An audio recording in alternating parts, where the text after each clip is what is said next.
Okay. So the first question says, my name is Jocelyn Parker.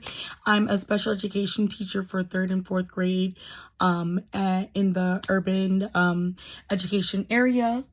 And the first question is, what behaviors did, your teacher model, from your reflective journal? So some of the behaviors that I put down that she modeled were strong redirections. I felt like her planning was very strong. She knew exactly what she was doing. She knew exactly what the kids were doing. She even reviewed their exit ticket before she started teaching with them. So I feel like she was very prepared. Um, and I think the last thing that I put that she did, besides those two things, there was one more. Hold on, I have it right here.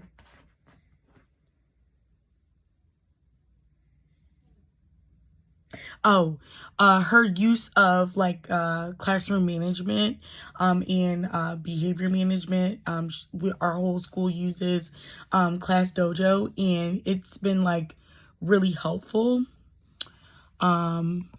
so far. So I think that the kids are really starting to respond to it, especially since we have something called a dojo cart that comes out every Friday. So the kids love earning the prizes for that. The second one, how does it compare to your ideal classroom environment? I think that the behaviors that I see are not typical to the classroom environment I thought in my mind, especially when I first started teaching.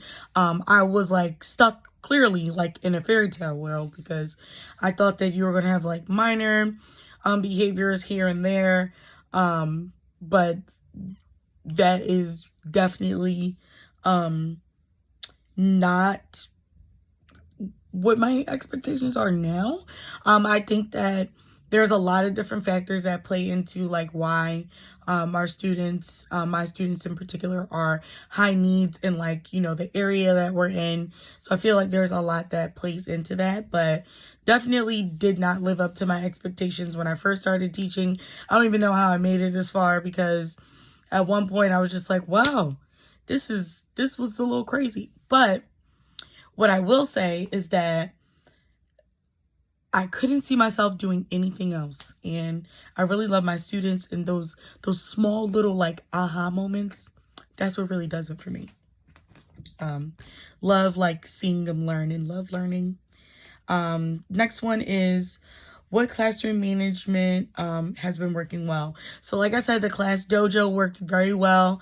It's a great incentive. There's a certain number of points that the kids have to earn by the end of the week. And if they don't earn it, unfortunately, they don't get the dojo prize. But it's always looked at as I could just try harder next week and I'll earn a prize. And then there's a big prize, at the end of the month, we'll give away a scooter or a hoverboard or, a tablet, whatever. So the kids have a chance to win big prizes and stuff like that. They could even enter their name into a raffle for that prize at the end of the month. So I feel like those types of incentives will really work well for our kids in our school.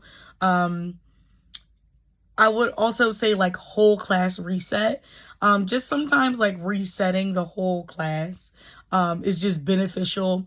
It just shuts down all of the behaviors that are going on in your class. People talking, sometimes there's people backflipping, in the back of your class. The yelling across, slamming stuff. Just a lot of background noise. If you just do a whole class reset, a lot of times it will just eliminate, those things. There's even a small race to 5 stars per period. A lot of the teachers do it differently, but I feel that's also another incentive for the whole class, for them to earn a treat from their teacher at the end of the week. And the principals help the teachers pick it out. It's really cool. Next we have what are some issues that we're having in classroom management? Well, I will say my students like to fight. So that is the biggest problem. We're trying to work with like our SEL curriculum. We use the second step curriculum, or it's just called, I believe it's just called STEP. Yeah, the STEP curriculum. And I feel like it means well, but we change up some of the scenarios to be a little bit more realistic for our students, because, you know, they're arguing over, you know, of like who stepped on my Jordans and they're new and, you know, stuff like that. So I feel like it's more like, you know, culturally appropriate if we make it so, because they're fighting physically over very small things. So I feel like that's where the challenge lies, is, you know, just getting them to practice like self-regulation and noticing if something is like a huge deal or like a little deal. And a lot of times they can't really like tell the difference. So that's something that like has been like a bit of a challenge. We have had less fights like this week. So, you know, I feel like we just have to keep pushing the incentives to make sure the kids, you know, stay on track.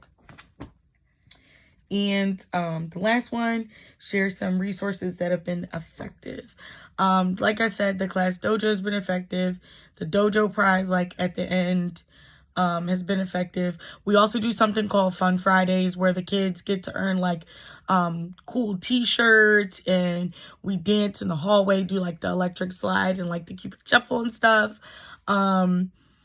A lot of the times, like the teachers will take like there's like a 30-minute block in the afternoon that they'll take, and they'll do like a science experiment with them, or like make like an edible snack or something.